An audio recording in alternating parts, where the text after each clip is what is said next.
Salut les gars! Aujourd'hui, je ne veux pas juste vous montrer des sparring, je vais faire quelque chose de beaucoup plus intéressant. Quand Dani Rodriguez est venu donner un stage ici, il a fini avec 1 minute de sparring avec chaque participant. 1 minute chacun, à la chaîne, sans pause. Et ce qui m'a marqué, c'est pas sa technique, c'est sa capacité à s'adapter à chaque personne en face. On commence. Regarde ici, l'adversaire recule beaucoup, il est fuyant. Beaucoup auraient accéléré. Lui, non, il va juste le cadrer en fermant l'espace. Il met une pression continue, mais toujours à une distance safe, tu vois. Soit il est trop loin pour être touché, soit il est à la bonne distance pour toucher. Mais il n'est jamais entre les deux. On voit le cadrage aux petits oignons, rien qui passe, et lui, il y a tout qui passe. Et tu vois, ça met l'adversaire en stress, parce que du coup, l'adversaire, il ne sait pas quoi faire. Tout ce qu'il fait est annulé, ou bloqué, ou saisi. Et quand tu crois avoir trouvé une sortie, il t'attend déjà avec un contre. Magnifique high kick qui passe. Ok, là c'est moi. Et honnêtement, je me suis posé beaucoup de questions pendant 7 minutes. Au début, j'essayais de répondre coup pour coup. Mauvaise idée, il défend trop bien.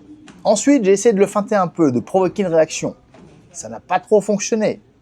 Mais en fait, je préparais déjà mon retrait du bus sur middle qui fonctionne toujours. Sauf que là, c'est pas passé du tout. Il maîtrise totalement son allonge. Et ça, c'est un vrai truc de pro habitué au ring.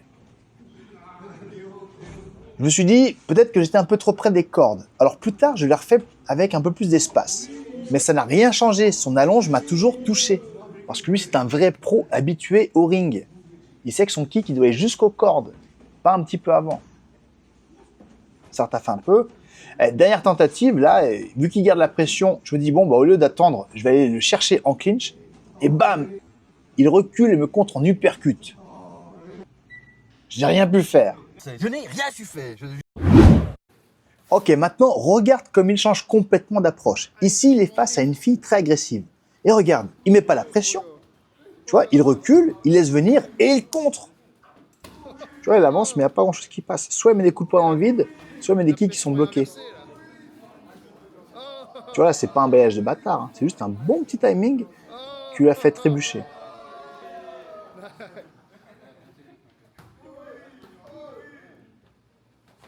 Il y a un super équilibre aussi. Hein. Quand tu saisis sa jambe, il se passe rien.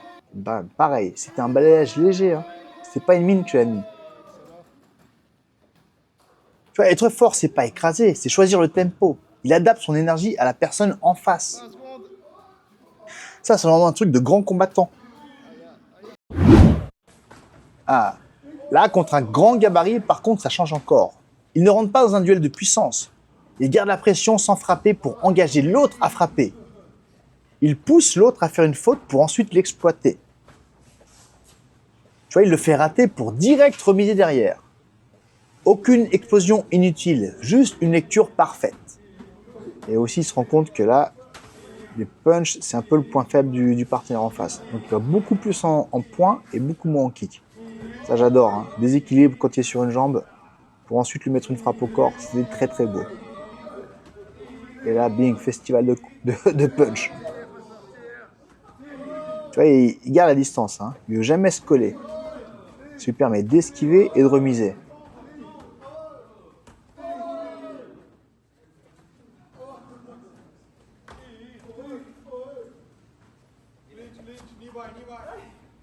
Là, sur la fin, on voit qu'il n'y a plus rien qui passe. Hein. Il kick, et lui, soit il esquive, soit il bloque. Bam. Il n'y a rien qui passe. Bloqué encore. Encore une signature de grand champion. Et là, sur ce dernier round, c'est là qu'on voit l'économie d'énergie. Il n'envoie pas 10 patates, il en envoie une seule avec le bon timing. Comme ce front kick qu'il a fait déséquilibrer. Il ne gagne pas par volume, il gagne par précision. C'est ça l'expérience. Regarde la différence d'énergie. Aucune tension, aucune précipitation. Il ne cherche pas à dominer, il contrôle. Tu vois, ce qui est frustrant, c'est que tu as l'impression qu'il est détendu, mais en fait non, il est toujours en avance. Un peu de clinch, bam, tout de suite les bons réflexes. On voit qu'il a taffé ce clinch. Hein. Il cherche vraiment la précision et le timing. Il ne s'épuise pas du tout. Tu vois, c'est pas qu'il va vite, c'est qu'il a un super timing. Tu vois, il n'est pas en train de frapper vite, il est juste en train de frapper au bon moment. Il est toujours en avance sur toi. Donc ce que je retiens de tout ça, c'est pas un coup spectaculaire, c'est sa capacité d'adaptation. même en sparring relax, même sur 1 minute. Il lui suffit de quelques secondes pour trouver ton point faible.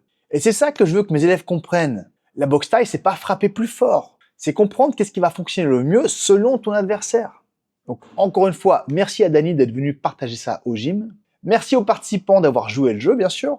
C'est ce genre de moment qui nous fait progresser le plus. Et toi, dis-moi en commentaire, t'es plutôt du genre à imposer ton style ou à t'adapter à celui en face? Et aussi, si tu veux que j'analyse d'autres sparring comme ça, dis-le moi. J'adore décortiquer ce genre de séquence. Et n'oublie jamais, 1 minute, ça paraît court, jusqu'à ce que ce soit contre quelqu'un de meilleur que toi. Allez, ciao! Et j'espère que cette vidéo t'aura inspiré.